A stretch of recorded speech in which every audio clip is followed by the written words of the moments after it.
السلام علیکم ورحمۃ اللہ وبرکاتہ۔ کیا حال ہے سب کا؟ بہت فریش لگ رہے ہیں۔ چھٹی کا دن ہے نا، ریلیکس ہے نا، یعنی نام سے، کام سے نہیں۔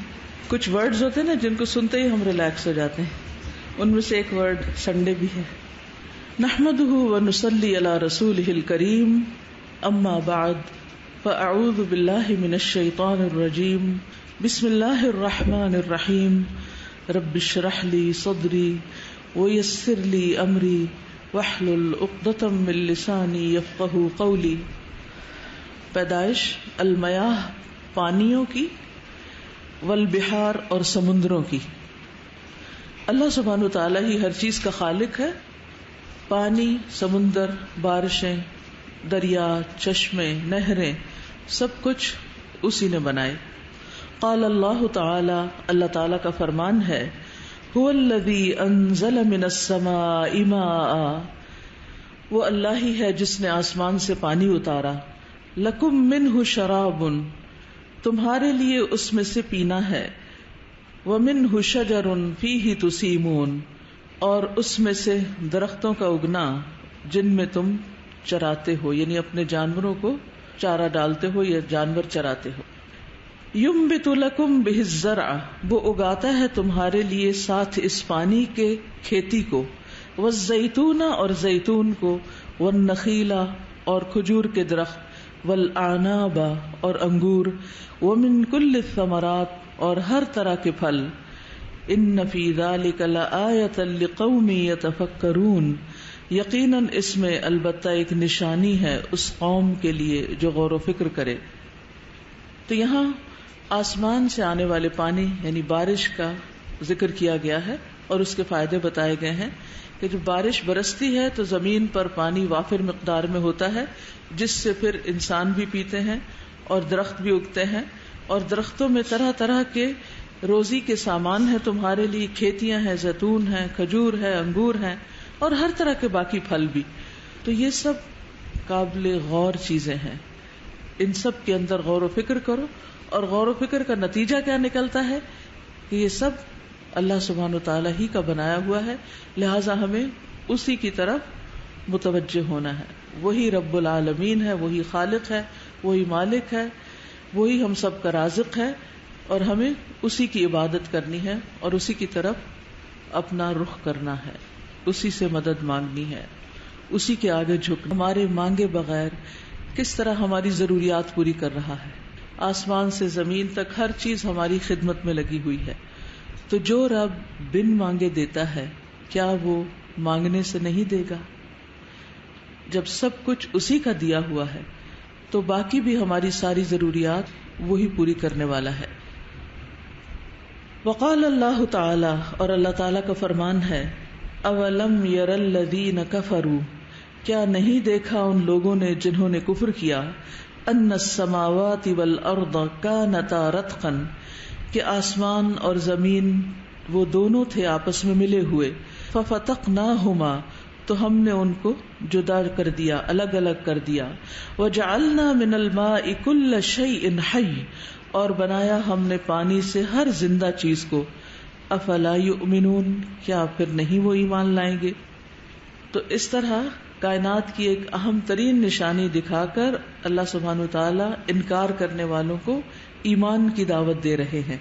یعنی اگر کوئی ان سمپل نشانیوں پر ہی غور و فکر کرے تو ایمان لائے بغیر نہیں رہ سکتا۔ وَهُوَ الَّذِي سَخَّرَ الْبَحْرَ لِتَأْكُلُوا مِنْهُ لَحْمًا طَرِيًّا، اور وہ اللہ ہی ہے، وہی ذات جس نے مسخر کیا سمندر کو تاکہ تم کھاؤ اس میں سے تر و تازہ گوشت، یعنی مچھلیوں وغیرہ کا۔ وَتَسْتَخْرِجُوا مِنْهُ حِلْيَةً تَلْبَسُونَهَا، اور تم نکالو اس میں سے زیورات جن کو تم پہنتے ہو۔ وَتَرَى الْفُلْكَ مَوَاخِرَ فِيهِ، اور تم دیکھتے ہو کشتیوں کو پھاڑنے والی ہیں اس میں، یعنی سمندر کو پھاڑتے ہوئے اپنا رستہ بنا رہی ہیں۔ وَلِتَبْتَغُوا مِنْ فَضْلِهِ وَلَعَلَّكُمْ تَشْكُرُونَ، اور تاکہ تم اس کا فضل تلاش کرو اور تاکہ تم شکر گزار بن جاؤ۔ یہاں پانی کے کچھ مزید فائدے بتائے گئے ہیں کہ کس طرح سمندر کا پانی تمہارے لیے تر و تازہ گوشت فراہم کرتا ہے. بارش کا پانی زمین میں پڑ کے تمہارے لیے سبزیاں اور نباتات اگاتا ہے اور سمندر سے تمہارے لیے گوشت آتا ہے. اور پھر نہ صرف یہ کہ کھانے پینے کے سامان ہیں بلکہ تمہاری زینت کے سامان بھی ہیں، کیونکہ یہ بھی قدرتی طور پر انسان کے اندر حس رکھ دی گئی ہے کہ وہ اپنے آپ کو سجائے بنائے، خاص طور پر خواتین. تو حلیتن تلبسونہا، سمندر سے نکلے ہوئے موتی مونگے جو ہیں وہ تمہارے زیورات بنانے کے کام آتے ہیں جنہیں تم پہنتے ہو اور خوش ہوتے ہو. اور پھر مزید روزی کے سامان، کاروبار اور تجارت کے وہ کشتیوں کے ذریعے طے پاتے ہیں. بڑے بڑے طویل فاصلے طے ہوتے ہیں، پوری دنیا کے چکر کاٹتی ہیں یہ کشتیاں، اور لوگوں کو اور تمہارے سامان کو ایک جگہ سے دوسری جگہ لے جاتی ہیں. یہ بھی تمہارے رزق روزی کے سامان فراہم کرنے کے لیے ہے. اور یہ پانی کی وجہ سے یہ فاصلے کتنے سمٹ گئے اور کتنے آسان ہو گئے، اور یہ سفر کتنے ہموار ہو گئے، خاص طور پر اس وقت جب ہوائی جہاز نہیں تھے اور وہیکل ایجاد نہیں ہوا تھا. تو زمینی سفر، بری سفر جو تھا وہ بہت ہی مشکل تھا، جو صرف جانوروں کے ذریعے، اونٹ اور دیگر گھوڑے خچر کے ذریعے طے پاتا تھا، جس میں بڑی مشقت تھی. تو اللہ سبحانہ وتعالیٰ نے ایک اور ذریعہ بھی یہاں مینشن کیا ہے کہ فلک، کشتیاں، اور یہ بھی پانی پہ چلتی ہیں. وَلِتَبْتَغُوا مِن فَضْلِهِ، اور تاکہ تم اس کا فضل تلاش کر سکو، یعنی رزق روزی کے سامان کر سکو. وَلَعَلَّكُمْ تَشْكُرُونَ، اتنا کچھ تمہیں دے کر صرف تم سے جو تقاضا کیا وہ کیا ہے کہ شکر گزار بندے بن جاؤ، ناشکرے نہ بنو. ان نعمتوں کو پہچانو اور دینے والے کی عظمت اور اس کی قدر کرو اور اس کی عظمت کا احساس کرو اور اس کے آگے جھک جاؤ. اب دیکھیے کہ بعض اوقات ایسا بھی ہوتا ہے کہ آپ انسانوں کے ساتھ احسان کرتے ہیں، لیکن انسان جوابی طور پر آپ کے ساتھ وہ معاملہ نہیں کرتے بلکہ آپ کو دکھ دیتے ہیں. تو ایسی صورت میں انسان ہمیشہ اس قسم کی آیات کو یاد کر لے کہ اللہ سبحانہ تعالیٰ نے انسان کو کیا کچھ نہیں دیا، یعنی دیا سبھی کچھ اسی کا دیا ہوا ہے، لیکن اس کے باوجود ہم کہاں اس کے اطاعت گزار اور شکر گزار ہیں. وہ بھی تو ہمیں برداشت کر رہا ہے.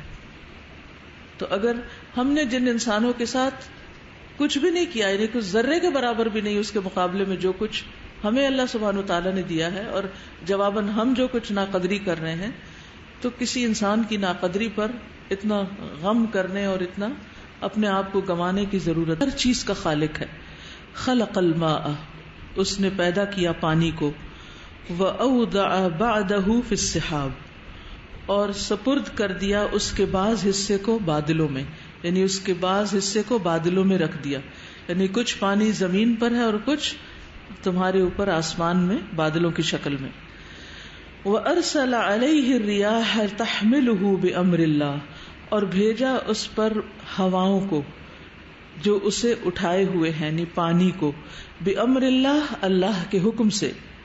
وَتَسُوقُهُ إِلَى مَا شَاءَ اللَّهُ مِنَ الْبِلَادِ وَالْعِبَادِ، اور وہ چلاتی ہیں اس کو، یعنی پانی کو، جس کی طرف اللہ چاہتا ہے، ملکوں، شہروں میں سے اور بندوں میں سے، یعنی مختلف علاقوں اور انسانوں کی طرف اللہ کے حکم سے وہ ہوائیں بادلوں کو اس طرف لے جاتی ہیں اور پھر وہ ان پہ برستے ہیں.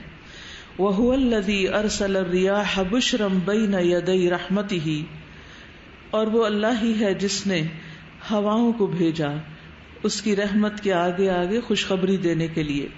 رحمت سے مراد بارش ہے، اور بارش سے پہلے ہوا جو چلتی ہے وہ خوشخبری لاتی ہے، یعنی کچھ ہوا آگے آگے آ کر پہنچ کر خوشخبری دیتی ہے اور پھر کچھ ہوا بادل اٹھا کر پانی لے کر آتی ہے. وَأَنزَلْنَا مِنَ السَّمَاءِ مَاءً طَهُورًا، اور اتارا ہم نے آسمان سے پاک پانی، طاہر.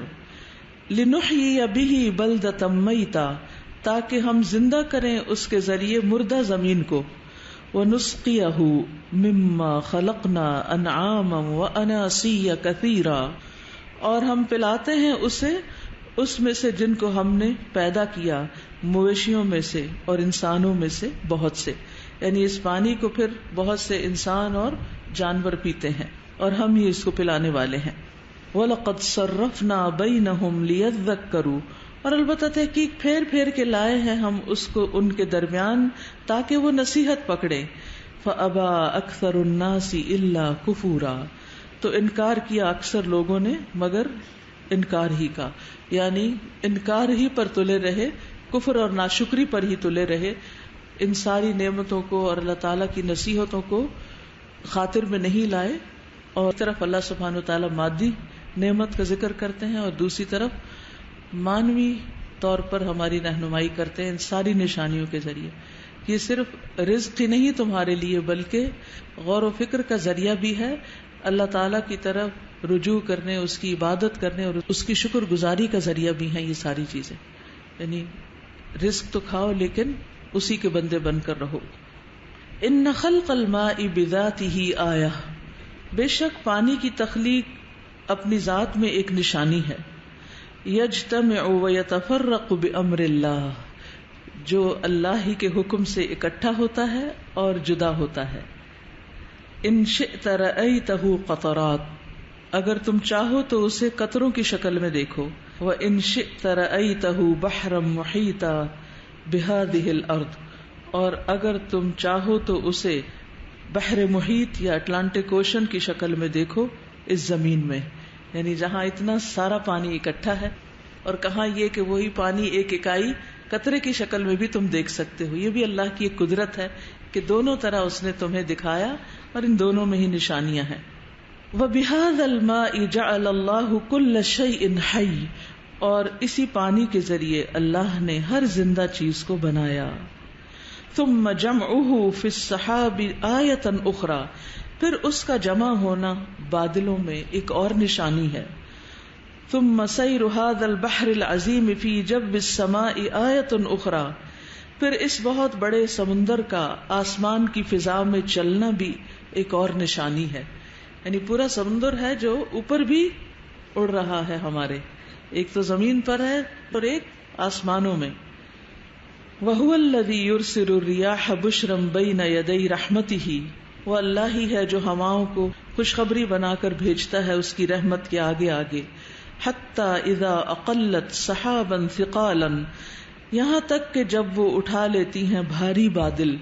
سُقْنَاهُ لِبَلَدٍ مَيِّتٍ، ہم چلا لے جاتے ہیں اس کو مردہ زمین کی طرف. فَأَنزَلْنَا بِهِ الْمَاءَ فَأَخْرَجْنَا بِهِ مِنْ كُلِّ الثَّمَرَاتِ، پھر ہم اتارتے ہیں اس کے ذریعے پانی، پھر نکالتے ہیں ہم اس پانی کے ذریعے ہر طرح کے پھل. كَذَلِكَ نُخْرِجُ الْمَوْتَى لَعَلَّكُمْ تَذَكَّرُونَ، اسی طرح ہم نکالتے ہیں مردوں کو تاکہ تم نصیحت پکڑو. اگین آپ دیکھیے کہ جہاں نعمتوں کا ذکر ہے ساتھ ہی دوسرا سبق بھی ہے. زبردست انداز ہے میسج کنوے کرنے کا. اور ہم سب کے لیے اس میں بہت بڑی نشانی کہ کسی بھی شخص کو، خواہ اپنے بچوں یا دوسرے لوگ ہوں، کسی کو مسلمان ہو نان مسلم ہو، کسی کو بھی اگر دعویٰ کرنا ہو، تبلیغ کرنی ہو، تعلیم دینی ہو، تذکیر کرنی ہو، نصیحت کرنی ہو، اللہ کے قریب کرنا ہو، تو سب سے پہلے آغاز کس سے کریں؟ الحمدللہ رب العالمین، رب العالمین کے تعارف سے، کہ دیکھو کس نے تمہیں پیدا کیا، کس نے یہ سب کچھ بنایا اور کیوں ہم اس کی عبادت کریں.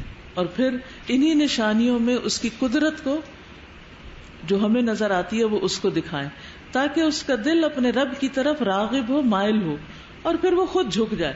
وہ ہمارے حکم پہ نہ جھکے.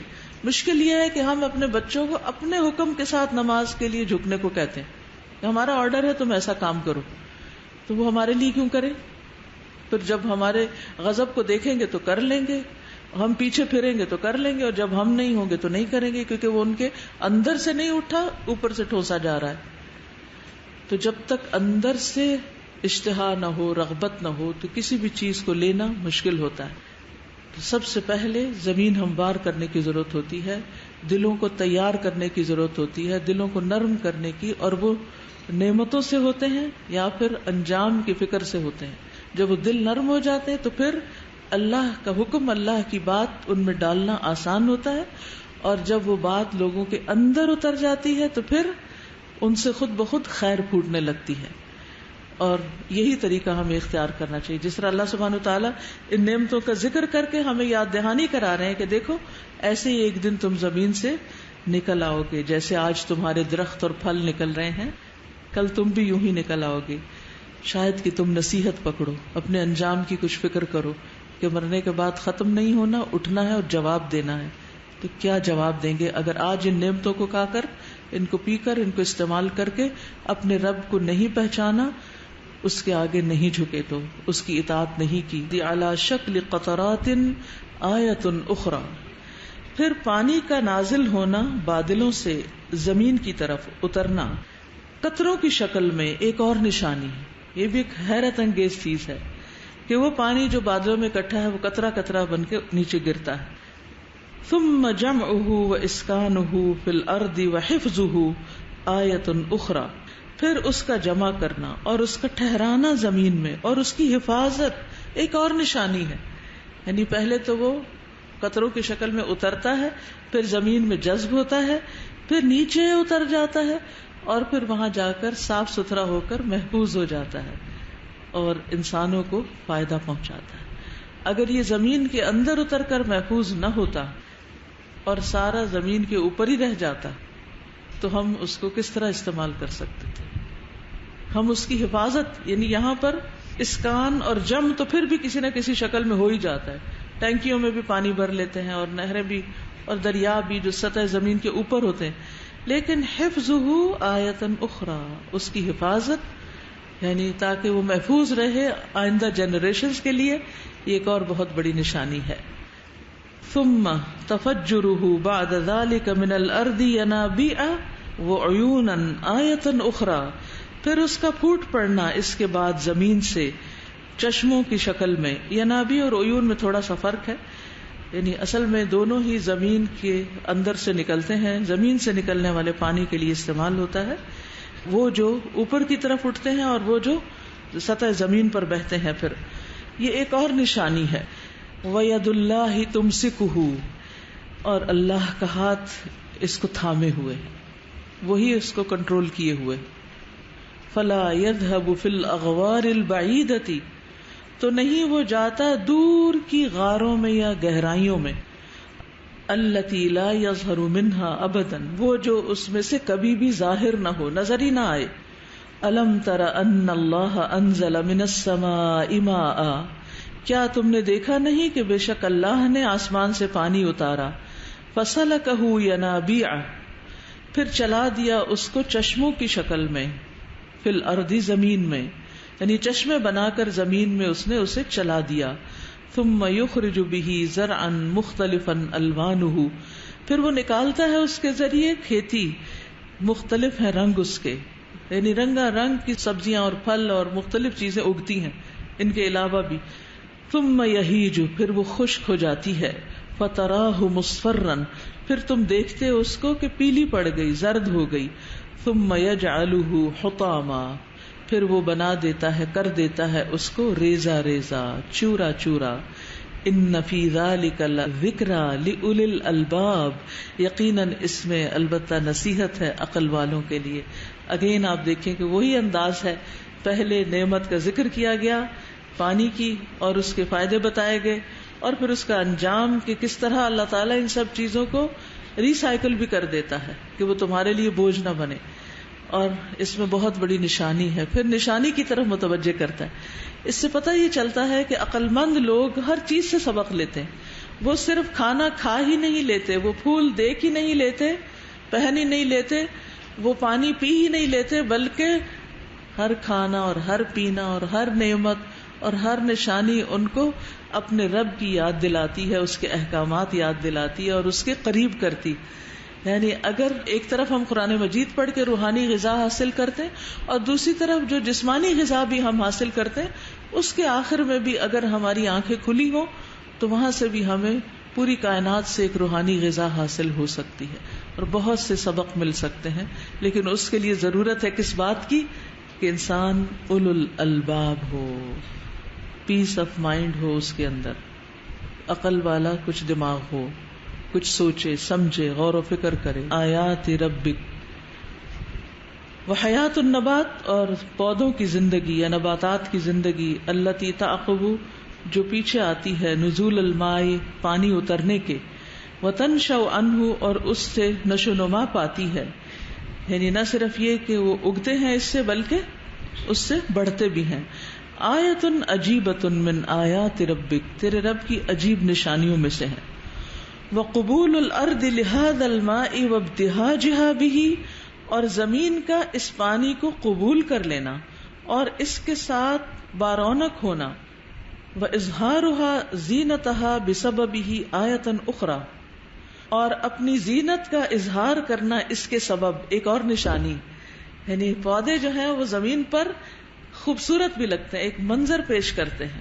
درخت ہوں، پودے ہوں، گھاس ہو، بڑے بڑے درخت ہو، ہر قسم کے پودے ہی ایک حسن کا سبب ہے. آپ کسی بھی جنگل کی طرف چلے جائیں یا کسی انسانوں کے مینٹین کیے ہوئے گارڈن کی طرف چلے جائیں، دونوں کے اندر اپنا اپنا حسن ہے. قدرتی جنگل کا اپنا حسن ہے، اس میں بھی آپ دیکھیں کہ اتنی ترتیب کے ساتھ کچھ چیزیں زمین میں ہوتی ہیں، کچھ اس کے اوپر، کچھ بیلوں کی شکل میں چڑھی ہوئی، کچھ درختوں کی شکل میں عجب نظارہ پیش کر رہی ہوتی ہے، حالانکہ کسی انسانی ہاتھ نے انہیں ٹچ نہیں کیا ہوتا، لیکن وہ بہت متناسب انداز میں ایک سین پیش کر رہی ہوتی. اسی طرح انسان جو خود اپنی چوائس سے لا کے پودے اگاتے ہیں، یہ سب بھی ایک زمین کی زینت ہے، خوبصورتی ہے، اس میں بھی نشانی ہے. وَرُؤْيَةُ النَّبْتَةِ الصَّغِيرَةِ، اور چھوٹے سے پودے کا اگنا. وَهِيَ تَكْشِفُ حِجَابَ الْأَرْضِ عَنْهَا، اور وہ زمین کا حجاب اپنے اوپر سے ہٹاتا ہے. یہ چھوٹا سا منا سا پودا نکلتا ہے کومپل سی، اور وہ اپنے اوپر سے اتنی چھوٹی کمزور ہونے کے باوجود وہ کتنا بڑا بوجھ ہٹا دیتی ہے. وَتُزِيحُ أَثْقَالَ الرُّكَامِ مِنْ فَوْقِهَا، اور وہ لے جاتی ہے بوجھ ہیپس یا پائلز کے، من فوقها، اپنے اوپر سے. یعنی بعض اوقات بڑے بڑے ڈھیر ہوتے ہیں مٹی کے، لیکن پودا کس طریقے سے ان کے اندر سے نکل کے اپنی جگہ بنا لیتا ہے. بعض اوقات تو اینٹوں کے بیچ میں سے، دیواروں کے بیچ میں سے، چھوٹی سی جگہ پر پتھروں کے اندر سے کچھ نہ کچھ اگ جاتا ہے. اب مری کی طرف جائیں تو آپ دیکھیے پہاڑی پہاڑ ہیں، لیکن انہی کے اوپر سبزہ بھی بہت سا ہے.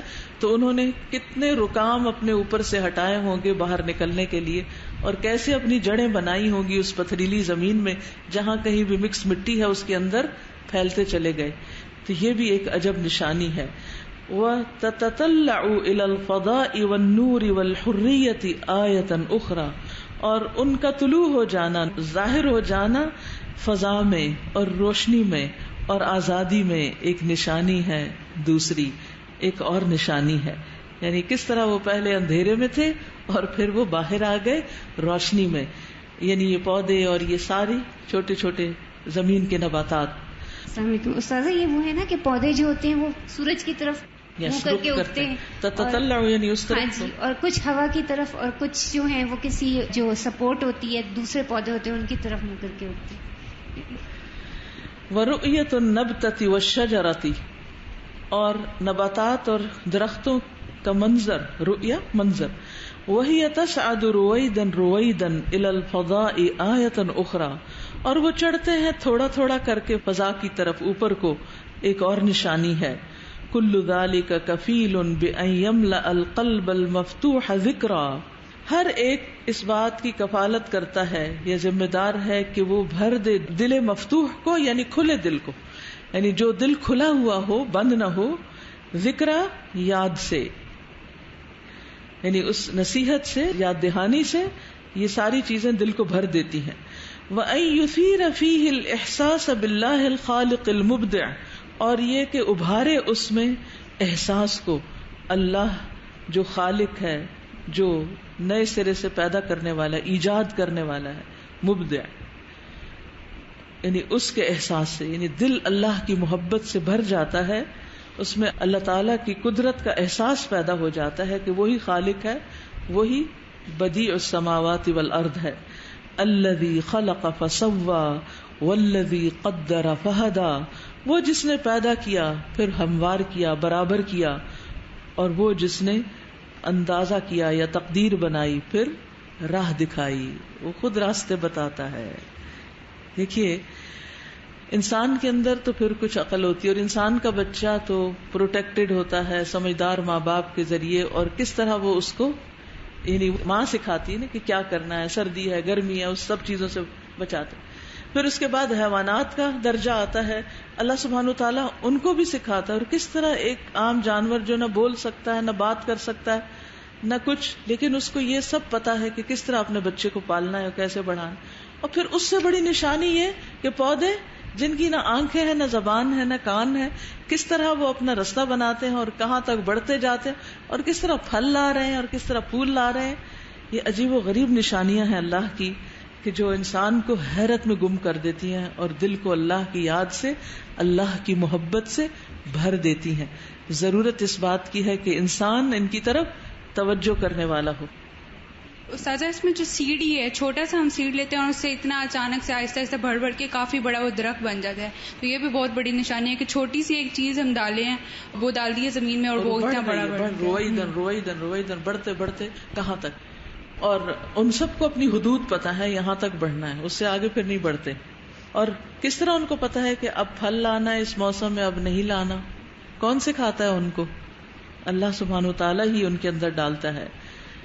وَهَذَا الزَّرْعُ الْمُخْتَلِفُ الْأَلْوَانُ فِي الْبُقْعَةِ الْوَاحِدَةِ، اور یہ کھیتی جو مختلف رنگوں کی ہے ایک ہی زمین میں، بقعہ ہوتا ہے نا، بقعۃ مبارکہ، زمین کا ٹکڑا، بل فی النبتۃ الواحدۃ، بلکہ ایک ہی نباتات میں، بل فی الزہرۃ الواحدۃ، بلکہ ایک ہی پھول کے اندر مختلف شیڈز، مختلف رنگ، یعنی ایک کھیت کے اندر کئی رنگ نظر آتے ہیں، ایک پودے کے اندر کئی رنگ، اور پھر ہر پھول کے اندر بھی کئی رنگ. اس کے اگر آپ دیکھیں کہ اس کے اندر کے جو سٹیمز ہوتے ہیں چھوٹے چھوٹے، اور جو اس کی پیٹلز ہوتی ہیں، ان کے اندر کا حصہ گہرے رنگ کا اور باہر کا ہلکے رنگ کا، اور اس کے اندر بعض کا دھاریاں بھی ہوتی ہیں، تو آپ غور سے دیکھیں تو بہت کچھ نظر آتا ہے. یسقى بماء واحد، ان سب کو ایک ہی پانی پلایا جاتا ہے، پلائے جاتے ہیں ایک پانی. وَيَخْرُجُ مِنْ أُمٍّ وَاحِدَةٍ، اور نکلتے ہیں ایک ہی ماں سے. إِنَّهُ مَعْرَضٌ لِإِبْدَاعِ قُدْرَةِ الرَّبِّ تَبَارَكَ وَتَعَالَى، بے شک وہ ایک ایگزیبیشن ہے یا معرض ہے. اصل میں نمائش استعمال ہوتا ہے اردو میں، لیکن ہمارے یہاں نمائش ذرا نیگیٹو بھی استعمال ہو جاتا ہے. یعنی یہ اللہ سبحانہ وتعالی کی جو ابداع ہے، ابداع کہتے ہیں کریٹیوٹی کو، جدت کو، یعنی نئی نئی چیزیں لانا. تو یہ ابداع بدعت سے بھی ہے نا، بدعت نئی چیزیں نکالنا. تو یہ ایک ایگزیبیشن ہے، ایک نمائش ہے اللہ سبحانہ وتعالی کے، رب تبارک و تعالی کی قدرت کی، جس میں ایک کریٹیوٹی ہے یا ایک جدت ہے.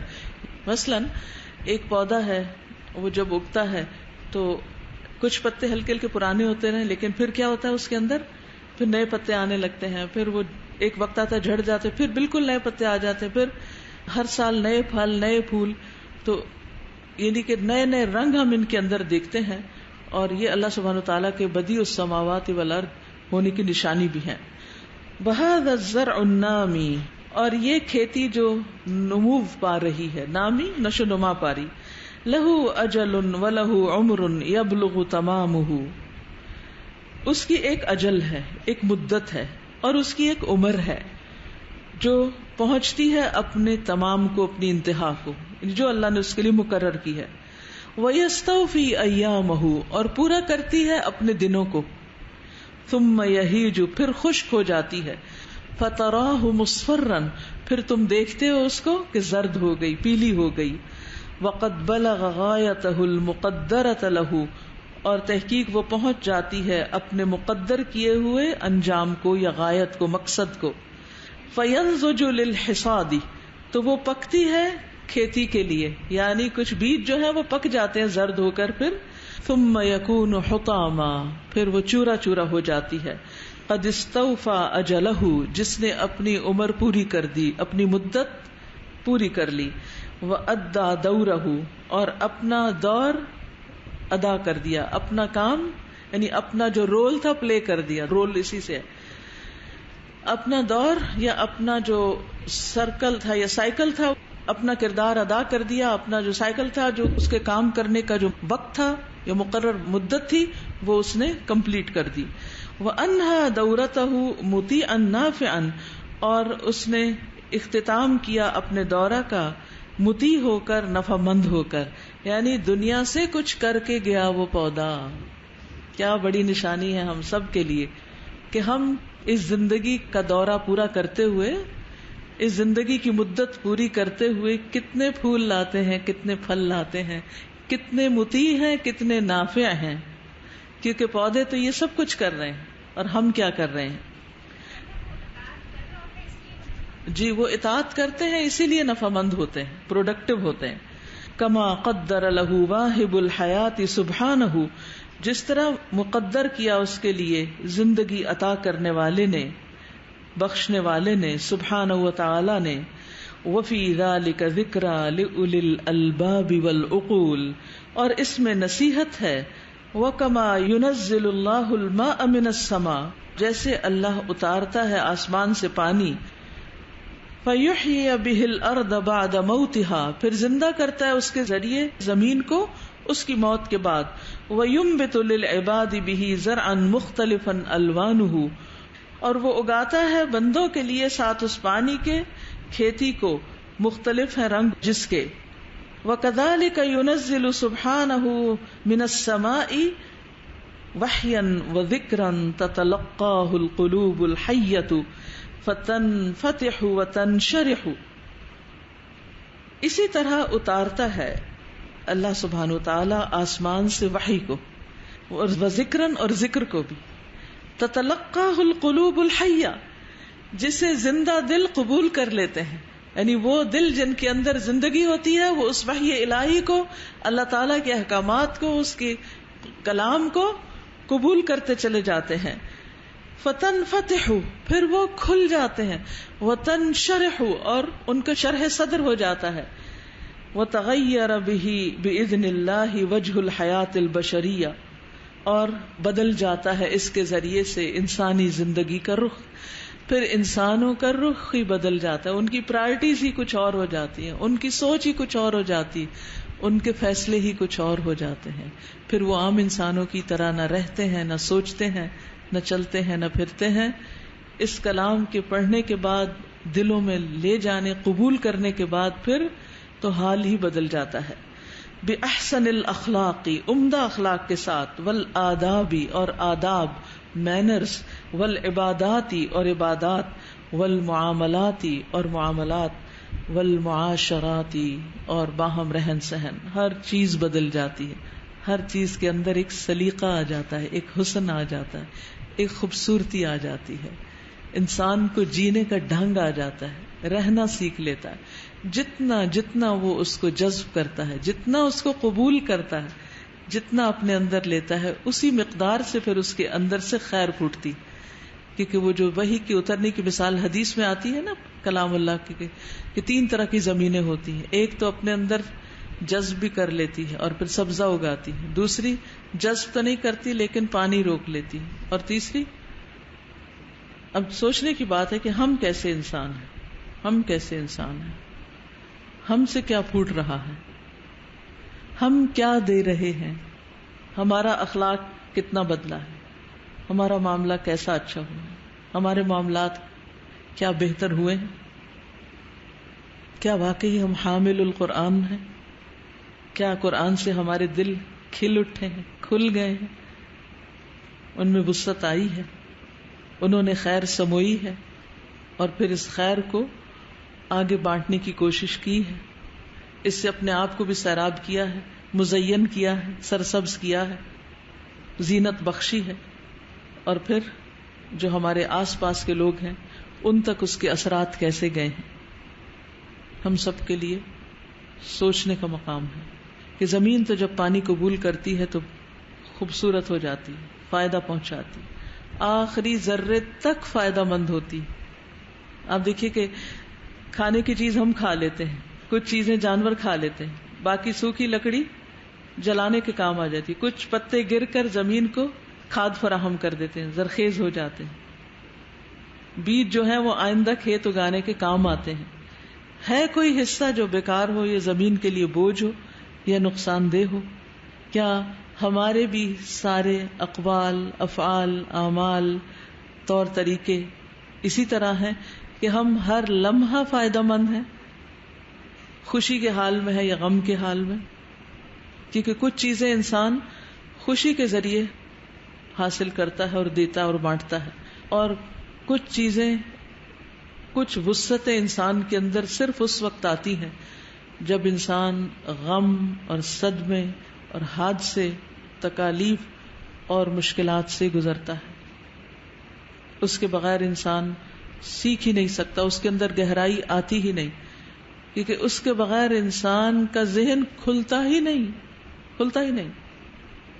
تو مختلف قسم کے مشکل حالات انسان کو دور تک سوچنا، سمجھنا اور اپنی زندگی سے فائدہ خود بھی اٹھانا اور دوسروں کو بھی پہنچانا سیکھتے ہیں. پھر وہ اپنے غم کے لمحات کو بھی ضائع نہیں کرتے، وہ اپنے صدمے اور پریشانیوں کے ذریعے نہ خود پریشان رہتے ہیں اور نہ دوسروں کو کرتے ہیں، بلکہ اس سے سیکھنے والا سبق سیکھتے ہیں. نباتات کو آپ دیکھیے کہ کس طرح جب سردیوں میں ہم اندر بستر میں دبک جاتے ہیں تو یہ درخت ٹھنڈ بھی سہتے ہیں، پھر سخت گرمی بھی سہتے ہیں، پھر آندھیاں بھی سہتے ہیں، وہ بھی اپنے اوپر لیتے ہیں، اور ہر طرح کی موسم کی تبدیلی، اور پھر انسانوں کا ظلم و ستم کہ جو فضا میں پولوشن پھیلا رہے ہیں ان کو بھی لے رہے ہیں اور کاربن ڈائی آکسائڈ لے کر آکسیجن دے رہے ہیں. کیسی کیسی مشقتوں سے گزرتے ہیں، اور پھر کس طرح وہ کٹتے ہیں، اور کس طرح جب ان سے مختلف طرح کے پھل توڑے جاتے ہیں اور ان کو کاٹا جاتا ہے اور ان بیجوں کو نکالا جاتا ہے اور پھر اس کو پیسا جاتا ہے، پھر اس کو گوندھا جاتا ہے اور پھر اس کو کھا کے چبایا جاتا ہے، پھر اس کو ہضم کر کے ختم کیا جاتا ہے. ہم کیا حشر کرتے ہیں ساری چیزوں کا، اور وہ مطیع اور نافع ہے، ہر لمحے اور ہر مرحلے پر فائدہ ہی فائدہ پہنچاتے جاتے ہیں. ہمارا حال کیا ہے کہ ہم پہ ذرا سی کوئی مشکل آتی، کوئی ذرا سی ناگوار صورتحال پیش آتی تو ہم اس کو برداشت نہیں کرتے، ہم فوراً اپنے لیے بھی اذیت اور دوسروں کے لیے بھی باعث اذیت بن جاتے ہیں. نتیجہ کیا ہوتا ہے کہ ہم سبق نہیں لیتے، ہم کوئی سبق نہیں سیکھتے، ہمارے لیے پھر کوئی چیز عبرت نہیں بنتی، کیونکہ عبرت اس کے لیے بنتی ہے ان فی ذلک لعبرۃ لمن یخشی، جس کے اندر خشیت ہوتی ہے، جس کے اندر اللہ کا ڈر ہوتا ہے. وہ چھوٹی تکلیفوں سے یہ سیکھتا ہے کہ اللہ کو بڑی پکڑ کا بھی اختیار ہے. یہ چھوٹے چھوٹے درد اور دکھ کیا ہے آخرت کے درد اور دکھ کے مقابلے میں. یہ تو اس لیے آتے ہیں کہ انسان آگے کے لیے سنبھل جائے، کسی خوش فہمی میں نہ رہے. کیونکہ جب ہم چھوٹی سی بھی نیکی کر لیتے ہیں نا تو ہمیں بڑی خوش فہمی ہو جاتی ہے کہ ہم تو بڑے نیک ہیں اور اب ہم اللہ کے بڑے محبوب بن گئے ہیں، اور اب تو ہمارے اوپر نہ کوئی مشکل آئے گی، نہ کوئی پریشانی آئے گی، نہ کوئی امتحان ہوگا اور نہ ہی کچھ. اب تو سارے جنت کے راستے آسان ہو گئے کیونکہ ہم نیک ہو گئے. لیکن نیک لوگوں کو بھی جنت تک جانے کے لیے مشکل راستوں سے گزرنا ہے جو خواہشات کے خلاف ہیں. یہیں پر اس کو مکمل کرتے ہیں. اگر کچھ کہنا چاہیں تو آپ کے ریفلیکشنز کے لیے حاضر ہوں. جو بھی اگتا ہے اور پھر وہ یلو ہو جاتا ہے، پھر وہ خطامہ ہو جاتا ہے سب کچھ، تو یہ بھی کتنا بڑا اللہ تعالیٰ کا احسان ہے کہ ہمیں یہ صفائیاں نہیں کرنی پڑتی، ورنہ تو ڈمپسٹرز کے ڈمپسٹرز بھر کے دوسرے پلینٹس پہ چھوڑ کے آنے پڑتے ہوتے ہیں. سب چیز بایو ڈیگریڈیبل ہوتی ہے، زمین کے اندر چلی جاتی ہے اور وہ بلکہ الٹا فائدہ مند ہی بن جاتی ہے. بالکل. خواہشات کی بات ہو رہی تھی نا، تو 2-3 دن سے اسی پہ سوچ رہی تھی. میں نے کہا ایک تو خواہش پرستی پروڈکشن کو ختم کر دیتی ہے. تو جب ہم یہ پیدائشی مسلمان سے شعوری مسلمان بن رہے ہوتے تو پکے دنیاوی ہوتے اور کچے دینی ہوتے. تو ایسے وقت میں نمازیں پڑھتے تو گانے چل رہے ہوتے دماغ میں اور ترجمہ قرآن کا فیس بک پڑھتے ہوئے یا وہ اسٹیٹس اپ ڈیٹ کرتے ہوئے یاد کر رہے ہوتے. تو یہ سارے حالات میں نا ایک حد تک سیٹسفیکشن لے رہے ہوتے ہیں کہ چلو دین پڑھ رہے ہیں نا، کام ہو رہا ہے ہمارا، کچھ نیکیاں تو چل رہی ہیں. لیکن ایٹ دا اینڈ ایک سٹیج ایسی ضرور آتی ہے جس میں بندہ ان چیزوں سے اکتا دیتا ہے، دونوں چیزیں ساتھ ساتھ نہیں چل رہی ہوتی کہ بوجھ بنتی ہیں. تو اس وقت اپنے سے تنگ آنے کے باوجود برائی نہیں چھوٹ رہی ہوتی ہے.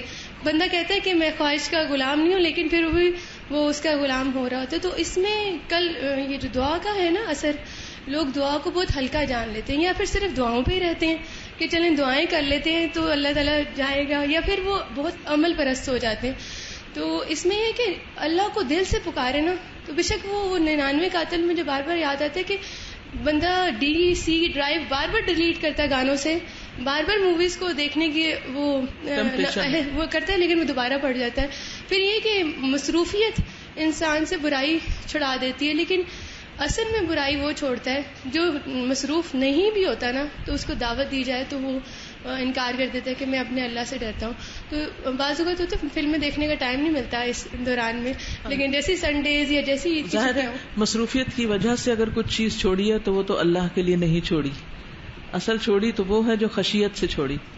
میں 2 پوائنٹس یہاں شیئر کرنا چاہ رہی تھی. ایک تو پانی کے حوالے سے کہ وہ ایک ہی چیز ہے مگر اللہ تعالیٰ نے اس کو ڈفرینٹ فارمز دی ہیں، اور ان کو ہم جب بھی دیکھتے ہیں، جیسے ہم بادل دیکھتے ہیں ان کی تہیں لگی ہوئی آسمان پہ، کبھی برستی بارش دیکھتے ہیں، کبھی ہم دریا اور سمندر پہ ایسا ٹھہرا ہوا کبھی اس کو دیکھتے ہیں، کبھی چشمے پھوٹے ہوئے، تو ان کی مزاج پہ ایک الگ طرح سے اس کا ایک اثر ہوتا ہے، اور ایک الگ ہی طرح سے ہمیں اللہ تعالیٰ پہ محبت آتی ہے، اور پھر اللہ تعالیٰ کو اس کو محفوظ کر دینا ہمارے لیے. یعنی کہ مجھے ایسے فیل ہو رہا تھا نا جیسے ہم چھوٹے سے بچے کو نوالا توڑ کے منہ میں کھلاتے ہیں نا، اللہ تعالیٰ نے اس طرح ہمیں مہیا بھی کیا ہے. صرف اس کو اگر اس کو آسمان سے برسا کے چھوڑ دیتے تو ہم تک جیسے وہ پہنچتا اور ہم کس طرح اس کو استعمال کرتے ہیں کہ زندگی کا وجود ہی ناممکن ہے اس کے بغیر، تو کتنی مشقت ہوتی ہے ہمارے لیے. ہم تو صرف ٹینکی کا پانی بھرنے اور اس کو مینٹین رکھنے میں ہی مشقت کا شکار ہیں کہ کبھی پانی آیا نہیں اور کبھی وہ بجلی ہے نہیں، فریج میں پانی رکھنے کو بھول جاتے ہیں. اور دوسرا مجھے یہ آ رہا تھا نا خیال کہ جیسے اللہ تعالیٰ نے بیج کو پانی دے دیا اور پھر اس کو پتا کہ اس نے کیا کرنا ہے، وہ زمین سے اپنی مٹی کی تہیں، چاہے وہ سخت ہے چاہے وہ پتھریلی ہے چاہے جیسی بھی ہے، وہ اپنی ہٹاتا ہے اور اپنا اس نے کام پورا کرنا ہے. اسی طرح اللہ تعالیٰ ہمارے تک ہدایت تو پہنچاتے ہیں، لیکن ہم اپنے نفس کی جو ہماری اپنی ہی بنائی ہوئی پرتیں ہیں، کبھی وہ لوگوں کی باتیں، کبھی حالات، کبھی کچھ، ان کو ہم ہٹاتے نہیں ہیں. جب ہٹاتے نہیں ہیں تو ہدایت کا پودا اس طرح نشو نما نہیں پاتا، یعنی وہ اس کے اندر ہی دب کے رہ جاتے ہیں، ان کو ہٹنے نہیں دیتے، ان چیزوں کو اپنے اوپر طاری کیا ہوا ہے. اگر ایک چھوٹا سا پودا رستہ بنا سکتا ہے تو ہم ایک انسان فمن شاء اتخذ الی ربہ مآبا کیا نہیں بنا سکتا؟ السلام علیکم. میں یہاں پہ عربی زبان کی وسعت دیکھ رہی تھی کہ مطلب آپ نے جیسے بتایا ینزلو اور ینزل، ینزلو، یہ دونوں ورڈز مطلب اگر اعراب نہ لگے ہو تو نہیں پتہ چلے گا، لیکن وہ جس طرح دونوں ورڈز کی کتنے وسیع اور کتنے مطلب دیر پر میننگ ہے. کچھ دن پہلے ماما کے موبائل کی اسکرین پہ ایک دعا لکھی تھی تو مجھے سمجھ نہیں آ رہی تھی، دیکھ رہی تھی بہت اچھا منظر بھی تھا، تو وہی تھا کہ اللہم لک الحمد علی کل نعمت تحیط بنا وغفلنا عن شکرہا. تو آج وہ مجھے سمجھ آئی کہ واقعی میں بہت ایسے نعمات ہیں اللہ تعالیٰ کی کہ ہم ان سے غافل ہیں. جب ایک نعمت پہ غور کرنے لگتا ہے تو لگتا ہے یہی نعمت ہے، اور دوسری ہمارے پس منظر میں چلی جاتی، پھر اس پہ توجہ کرتے تھے لگتا ہے یہی سب کچھ ہے. ایک ایک چیز نے کتنا گھیرا ہوا ہے نا، احاطہ کتنا کیا ہوا.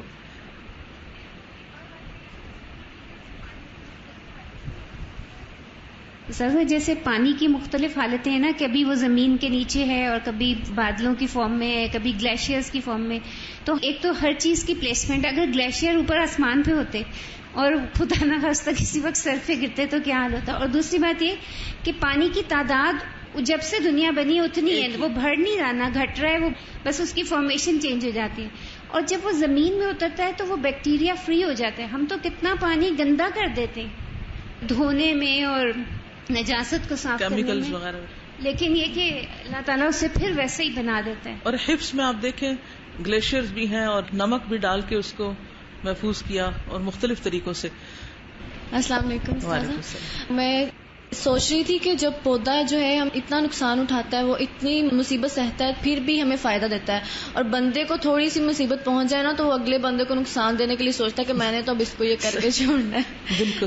استاذہ میں یہ سوچ رہی تھی کہ آج یہ جو رائٹر ہیں انہوں نے ہمیں پانی اور نباتات دو چیزوں پہ، یعنی اللہ تعالیٰ کی کس قدر یہ عظیم دونوں تخلیقات ہیں اور اتنے لیسنز انہوں نے نکالے ہیں اس میں سے. میں تو یہ حیران ہو رہی ہوں کہ کتنا غور و فکر ہے ان کا، اور کیسے ایک ایک چیز انہوں نے ریلیٹ کی ہے، اور اس میں ہمارے لیے کتنی لرننگ ہے کہ پانی تو زندگی ہے اور نباتات جو ہے وہ کتنی فائدہ مند چیز ہے، اور کس اینگل سے مطلب وہ فائدہ دے رہی ہے، اور ہمیں بھی کس کس طرح سے ہم پروڈکٹیو بن سکتے ہیں اپنے آپ کو. اور خاص طور پر یہ جو اینڈ پہ جہاں پہ تقریباً آپ نے اینڈ کیا کہ حسن اخلاق اور یہ جو ساری چیزیں اینڈ نتیجہ انہوں نے نکالا ہے, یہ کتنی ان کی گہرائی ہے, میں یہ سوچ رہی ہوں کہ غور و فکر کی. اسی لیے کتاب کا نام فقہ القلوب ہے کہ دلوں کے اندر اگر دل سمجھ جائے نا چیزوں کو تو پھر اس کی بات ہی کچھ اور ہے. سبحانک اللہم و بحمدک اشہد ان لا الہ الا انت استغفرک و اتوب الیک. السلام علیکم و رحمۃ اللہ وبرکاتہ.